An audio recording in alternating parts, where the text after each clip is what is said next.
Hi there. Welcome to another episode on the Work Boss podcast, where we share best practices in the workplace and how we've been doing things differently. I'm Sabrina. I lead products at Digi-X. I'm Jofan. I do special projects at Digi-X. And on today's episode, we will be sharing our tips on how to carry out productive meetings, especially when working remotely. This is especially important since remote working has increased exponentially over the past year, and therefore, we feel that it is crucial to make full use of the time taken to carry out meetings effectively and efficiently. All right, let's get into it. How are you, Jofran? Great. Yeah, doing well. As well as you Doing can well. be. Yeah. How about you? Yeah, doing all right as well. Friday. We're recording on a Friday, so great way to Yeah. end the week with this recording. TGIF. Okay, Yes. correct. If So that let's even kick make off any the. difference. Yeah. I mean, it's the same now, right? That's why Yeah. we Yeah. gotta Exactly. hold meetings productively, Yeah. and make the most of it. Yeah. But yeah, let's kick off our first question. So, what do Mm-hmm. you think is the best way to start off a meeting? Start off a meeting. Well, there's for me. I mean, two things. I guess it's always good, especially like if we're talking about like work from home. It's always good to start off a meeting. I think with like informal catch up, some kind of random chats and small talk. I mean, not small talks, like genuine catch up with whoever you're speaking to, especially if it's internal meetings. I think that's always good because like you don't feel like it's like a lifeless transactional kind of work thing, which is missing, especially when you work from home, right? So I think that's always good. But yeah, it does come more naturally to some than others, lah. I think, yeah, some people it quite awkward. It's like, yeah, so how was your week? It's okay. Yeah, yeah, good, cool, all right, kind of thing. You might get that, but but I think it takes some practice to or like just to get on it, lah. Yeah, no, I mean, I completely agree with the water cooler talk. I think, Mm. when we first started working remotely, it was just kind of all business. We Mm-hmm. didn't think this pandemic was, we thought this pandemic was going to end, right? So we're just like, okay, Yeah. let's hit to it. Online meeting, just get that done. But essentially now it's way of life. Yeah. And we need that sort of human interaction and social aspect that can help liven meetings. Essentially, if you start connecting, essentially that connection between colleagues was missing, and then That's right. eventually we started adding it into our routine, which is essentially 5 to 10 minutes of like Yeah. water cooler talk, as I call it. Yeah, but I think it's important, especially as leaders, to actually implement that lah, so that your team don't feel like it's all like dry and boring, and they just get like sick of the work and all that as well. So yeah, it's a good discipline to have. And I'm glad we actually tried that out. Yeah, I think my personal Yeah, favorite is like our meeting to start off with your on Mondays, especially start off with your like latest Netflix recommendations, that kind of thing. It's quite yeah, fun. Yeah. yeah. I think Yeah. on the awkwardness that you mentioned earlier, it's there are essentially two types of meetings, right? There's one where there's Yeah. complete terms where it's super awkward and you don't know anything Yeah. about them. And then Correct. there's also your weekly sync, so the one that we do every Monday, where we go through Mm, what we accomplished during the week, etc. yeah. Um, so I think the weekly ones are easier to do this water cooler talk because you know the person, right? Mm. We know one of our colleagues got a new car and he's been driving around, so we're like, where have you gone? Yeah. Another colleague is binge watching Netflix, so we know to ask that as well. So I Mm. think that's a little bit easier. In terms of the ones where you don't know people, I think that's the trickier part. Yeah. I Especially think, external people. Yeah. yeah, external people. I think what can help is maybe just intros.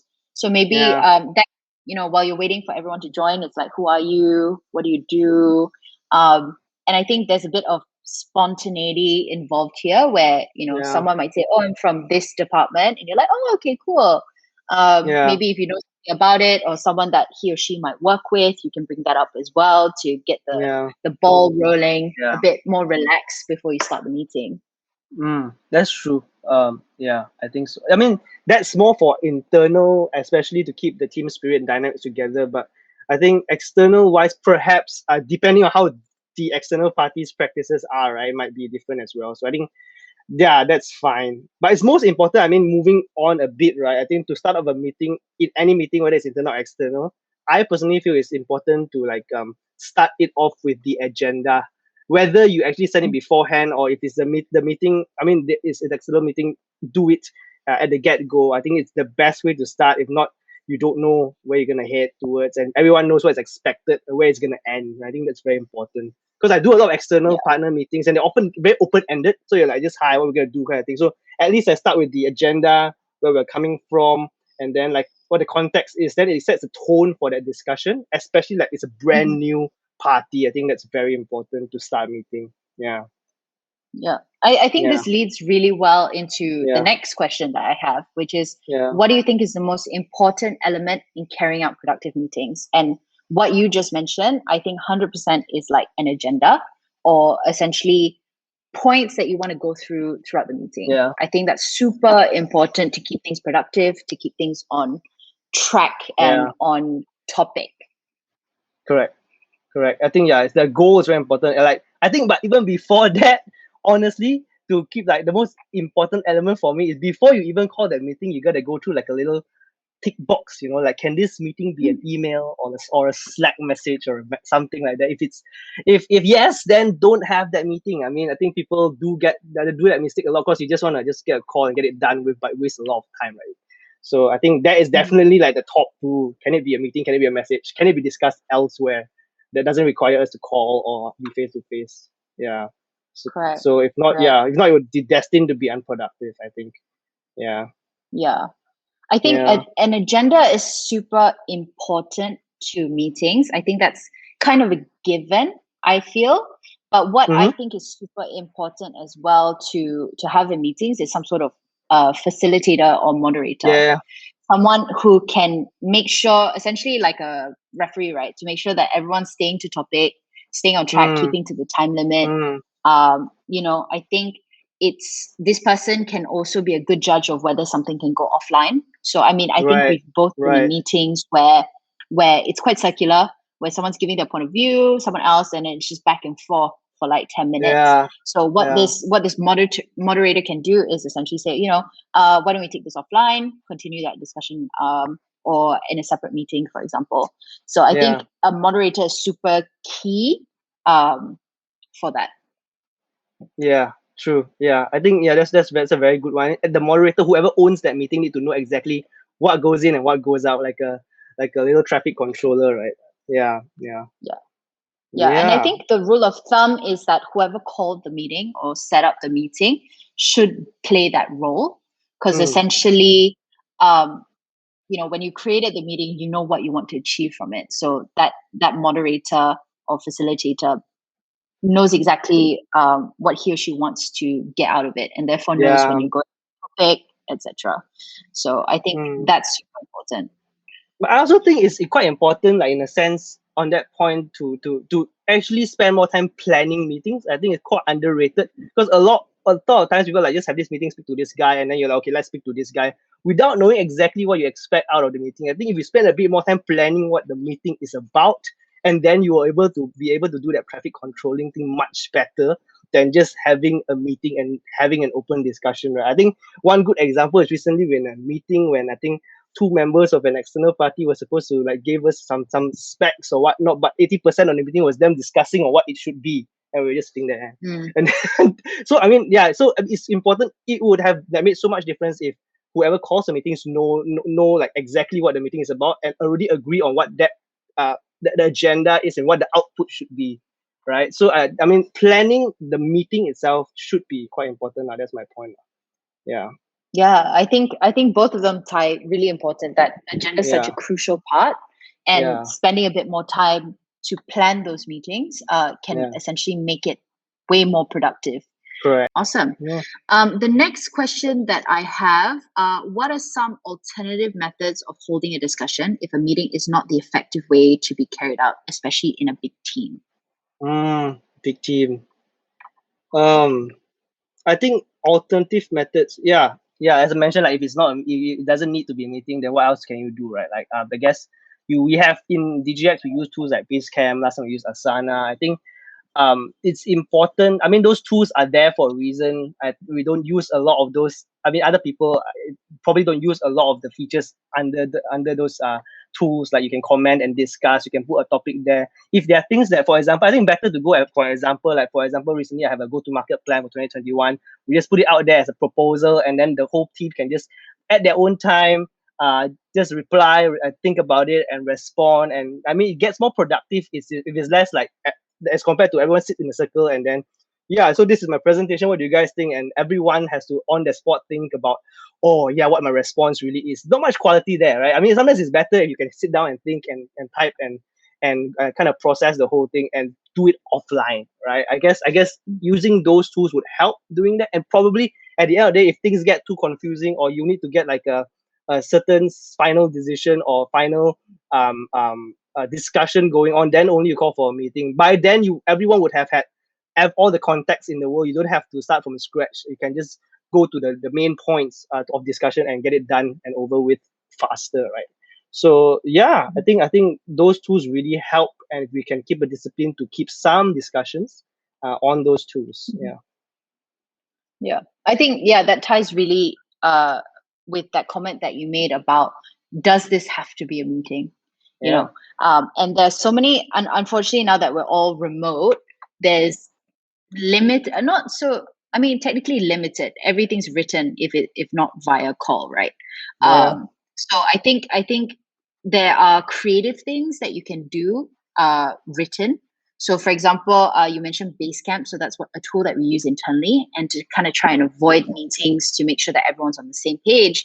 Essentially, we post some sort of document or discussion post, and everyone can take their time to read it. I think this is super good for especially in big teams where there are those quieter colleagues who may not speak up necessarily in meetings. So it's a good way to, one, let those people that are a bit quieter have their say without feeling intimidated. The second one is also, it helps people filter out. I think what you mentioned earlier as well is putting thought to paper essentially filters what you're going to say, and essentially puts more thought into what comes out, your output. So getting people to write and leave their comments also produces more high quality responses rather than just chiming in for the sake of chiming in a meeting. I think there's lots of alternatives. So the one that we use is Basecamp, but of course there's Asana. Occasionally there's, I think, Teams. You can definitely do it on Google Suite, like leaving comments in a document. I think you can get creative in terms of, rather than just send an email out to everyone, but also, if it can be displayed in an interesting way. To be fair, if you don't have any of those tools, email threads are fine too. I mean, they can actually facilitate those discussions as well, right? So emails for sure. Yeah, I think emails, just from my standpoint, is that you get so many emails a day that it can be just quite tedious to go through. So essentially, you can get more creative in the sense of, creating a more interesting infographic, maybe a more interesting FAQ document. It doesn't need to be super design savvy, but something different. I think that's interesting. I think I've heard about people doing sort of recording themselves and giving information that way. So instead of having a meeting and having people join, is that everyone can take their time and watch it and process it instead of they join the meeting late and they miss out anyway. Whereas if you record what you want, you can send it out to everyone when they have time, go through the video, and then leave email back or start a thread or something. Actually, that's very true. Because sometimes if you want to set those meetings, then you need to look at everybody's calendar and when they are available, and it might not happen until like 2-3 weeks later. Whereas if you do the discussion on these platforms, you could actually do it much faster and make a decision earlier, right? Yeah, I mean, absolutely. Definitely finding time with big teams is super hard. Considering most of our time now is online with meetings. But yeah, I think that is something different that can be done. Downside here is that you don't get that real-time response. But I guess there's always pros and cons to every sort of alternative. Yeah. So I think my last question for you is, what are some of the ways that you think managers can keep track of their team members' progress on the respective tasks given after a meeting? Well, I think it's the same. It's kind of the same question. I mean, to a certain extent, we've spoken about this earlier as well. You can use the exact same tools, like we mentioned. That they do automated check-ins. But I think at the end of the day, the concept here, if for managers, would be to have frequent check-ins with the manage. But I mean, it's like maybe in between the managers and team members, between working teams that work a lot together on projects. It's like, I think the idea is that if you set more meetings or sync ups in place through the year or through the weeks, that is to catch up on everything that you're working on. Then when it comes to the time to maybe decide on certain things, you don't have to spend so much time catching up on every context. You already have context on everything because you have to catch up with everyone through the year, right? So I think having those frequent check-ins, either through like just one-on-one chats or group things, uh that's quite important lah. So you just do kind of like a preventive measure, do your homework before it goes crazy. So I think example would be, for example, our all HR product team, because we have frequent syncs with the marketing team, with the customer team, and everyone generally know what's like already going on. So when there's discussion on particular issues, you won't be scrambling, right, to catch up on what do you mean by this, who did that, who is that kind of thing, and then it just drags all the meeting. You just go straight to the point. Everyone knows the context. Everyone makes a decision. That sorts a lot of issues out lah. So yeah, I think that's a good practice to have. Yeah. I think even before the meeting ends, and something that if you don't already have on your agenda, but you should do, is essentially at the end of the meeting to recap, what are the deliverables, so that it's very clear for everyone, especially big meetings. They might think, oh, team A is supposed to do this. Oh, wait, but team A thinks team B is supposed to do this. So, Yeah. having a clear what are the deliverables and goals that have come out of this meeting, or action items, and then who are the PICs, who's actually going to be the one accountable for, and then everyone is in sync essentially. And if anybody wants to schedule a sync or check-in, then they know who to reach out to as well, instead of bouncing from here and there, and then in the end it hasn't even been worked on because it wasn't clear from the meeting. So I think that's one thing that's quite important. I think part of that as well is sharing meeting notes. So I think with the number of meetings that we have online, that is quite sometimes I forget which meeting that came from. I'm like, where did that come from? So I think for me personally, I find it really useful to write notes.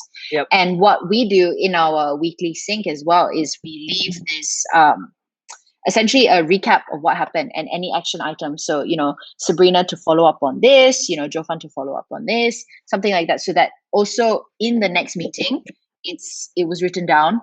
It was clear that that's what we decided on. Everyone saw those notes, to share those notes with everyone on the team, so that, quickly they can identify and say, actually, that's wrong. That's not what, we discussed. Maybe this person's better. So earlier on, you can identify if you're not aligned, and then also you can retrace back and see what happened during the meeting, and all those assigned PICs as well. It's kind of like the I guess traditional meeting minutes, right? Just that is without all the formalities, just point form. This is what was discussed. This is who does what. It's important to just have it record somewhere. And when the next meeting happens or the thing happens, you can just follow up on those particular exact points, which saves a lot of time. Yeah. I think it doesn't have to be detailed. Like when I think of minutes, I think of like a secretary in the corner, like writing up every single thing that was said.